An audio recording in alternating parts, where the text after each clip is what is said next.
శరణాగత వత్సల అన్యదా శరణం నాస్తి త్వమేవ శరణం మమ తస్మాత్ కారుణ్య భావే రక్ష రక్ష. ఎవరైనా చెప్పాల్సింది, ఎవరి రక్ష? ఈ ఆత్మను రక్షించడానికి వచ్చింది ఎవరు? ఈరోజు ఈ యొక్క సభలకి మనం రక్షణ ఎందుకు పెట్టాం పేరు? అలా రక్షించడానికి వచ్చిన ప్రభు రాత్రి నిన్ను దర్శించుకుంటా. నీ ఆత్మకు పట్టిన పాప చేడు నుంచి తొలగించి పవిత్రాత్మగా చేయింది కాక. అందుకని అంటున్నాను పిల్లల, ఏది రాదండి చచ్చిపోయిన తర్వాత బయటికి. నీ ఆత్మ తప్ప కష్టపడి రూపాయలు సంపాదిస్తున్నావే, ఎక్కడికి ఏమి పట్టుకెళ్ళలేదు. రెక్కలు ముక్కలు చేసుకొని ఒక్కో పైసా కూడబెడతావు. నిద్రాహారం మానుకొని రాత్రింబవళ్ళు పాటుపడతావు. నీవు కూర్చుకున్న దానిలో పూచికైన తీసుకొని పోలేవు. నీవు కూర్చుకున్న దానిలో పూచికైన తీసుకొని పోలేవు. పూచికైన తీసుకొని పోలేవు. ఎవరి కోసమో ఈ తాపత్రయం, చివరికి నీకుండున యాచితం. నిన్ను గూర్చి యోచన చేసుకో, నీ ఆత్మరక్షణ చూసుకో. నీ ఆస్తిని సాధించు.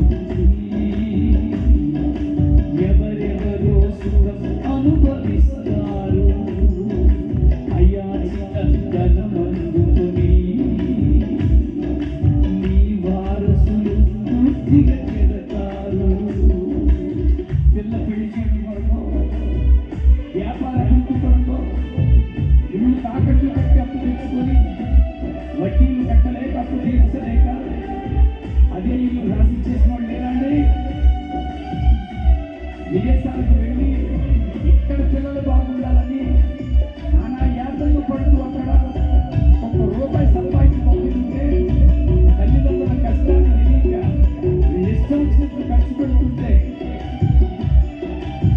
ఒకరోజు నీ ప్రాణం పోయే స్థితి వస్తే, నీ ఆరోగ్యం క్షీణించిపోతే, నిన్నందరూ వదిలేస్తే నీ గతి. నీ ఆస్తిని సాధించుకొని ఎవరెవరో సుఖం అనుభవిస్తారు, అయాచిత ధనమందుకొని. నీ వారసులు పూర్తిగా చెడతారు.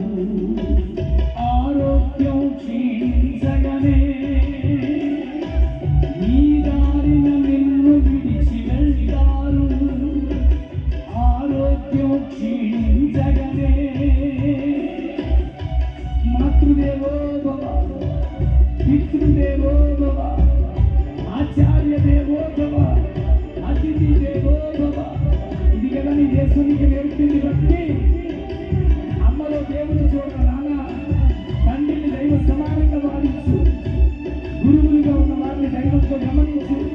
గురువు బ్రహ్మ, గురువు విష్ణు, గురువు దేవో మహేశ్వర, గురు సాక్షాత్ పరబ్రహ్మ, తస్మై శ్రీ గురవే నమః కదా. అలాంటి గురువుని చంపేస్తావా? అలాంటి గురువుని చూడబట్టుకు లాగుతావా? ఏ భక్తి నువ్వు చేస్తున్నావు? అతిథిగా వచ్చిన వాటిని కాల్చి చంపేస్తావా? ఆరోగ్యం క్షీణించగానే నీ దారిన నిన్ను విడిచి వెళ్తారు. నీ దారిన నిన్ను విడిచి వెళ్తారు. ఎవరి కోసం అండి తప్పని? ఆత్మ బయటకు వచ్చేస్తుంది పిల్లలు. చచ్చిపోయిన తర్వాత నువ్వు సంపాదించిన దాంట్లో పూచిక కూడా నువ్వు తీసుకెళ్ళలేవు. నువ్వు మోసుకెళ్ళేది ఒకటే.